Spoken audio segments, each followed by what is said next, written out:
Olá, estimados irmãos, vamos, em nome do nosso amado e Salvador Jesus e com o auxílio do Santo e Bom Espírito, dar continuidade aos estudos dessas maravilhosas lições, falando a vida de Jesus pelo apóstolo Marcos.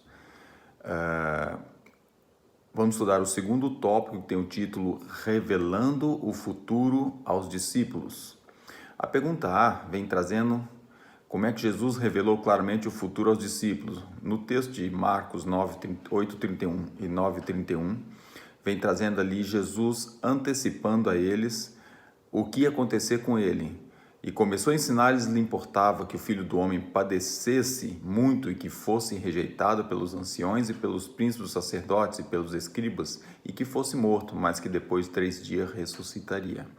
E o 9:31, porque ensinava os seus discípulos e dizia: o Filho do Homem será entregue nas mãos dos homens, e matá-lo-ão, e morto ressuscitará ao 3º dia. Então Jesus tentava levar aos discípulos a realidade do seu reinado. Apesar dos discípulos terem uma concepção diferente, tentar imaginar ali um reinado terrestre, Jesus estava sempre dizendo para ele que o trabalho dele aqui não era terrestre.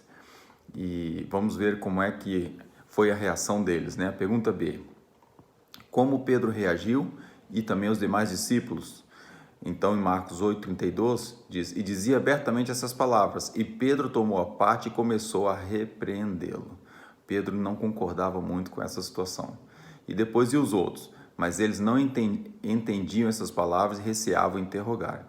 Então vimos que Pedro era mais afoito, aquela pessoa gostava mais de falar, né? Então ele foi ali falar com Jesus e não concordava com aquilo.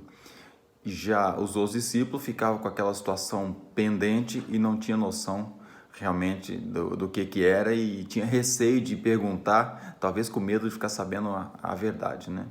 Mas vamos ver então a pergunta C: como Jesus tentou corrigir esse equívoco tão comum em relação ao seu reino?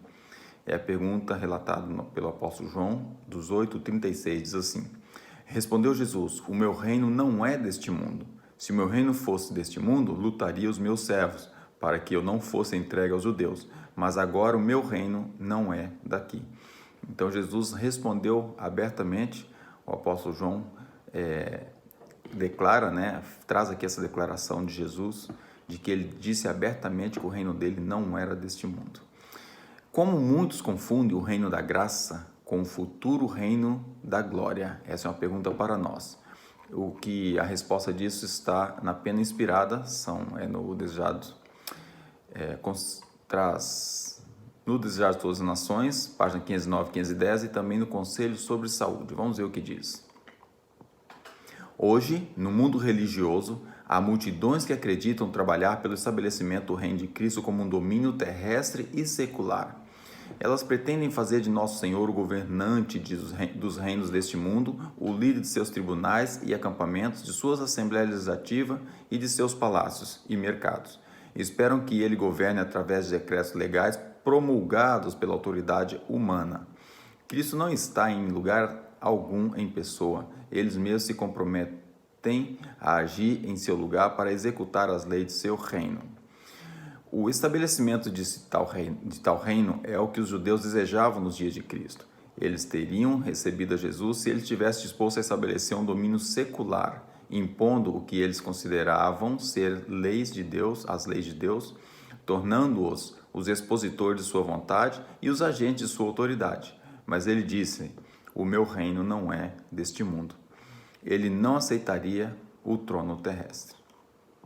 Agora, como nos dias de Cristo, a obra do reino de Deus não está com aqueles que clamam pelo reconhecimento e apoio de governantes terrestres e leis humanas, mas com aqueles que têm declarado ao povo, em nome dele, de Deus, aquelas verdades espirituais que operarão em quem as recebe a experiência de Paulo, que disse, né? Já estou crucificado com Cristo e vivo não eu, mas Cristo vive em mim. Gálatas 2:20.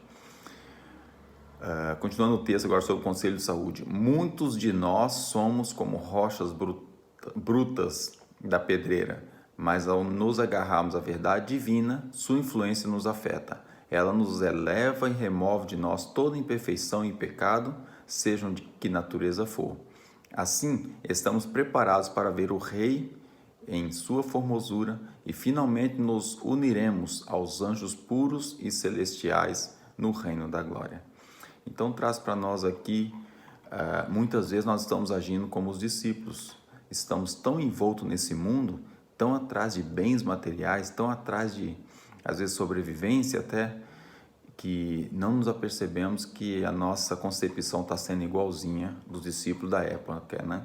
Estamos fazendo desse mundo o nosso território, mas na verdade não, devemos realmente, apesar de sermos como rochas e pedras brutas, nós devemos agarrar a Cristo, a verdade divina, a Escritura Sagrada e nos moldar, nos preparar o nosso caráter, nossa vida pessoal, nossa família, para dentro em breve poder também, como diz aqui, unir aos anjos puros e celestiais nos reinos da glória. Que Deus dê sua graça e nos abençoe para isso, cada um de nós. Amém.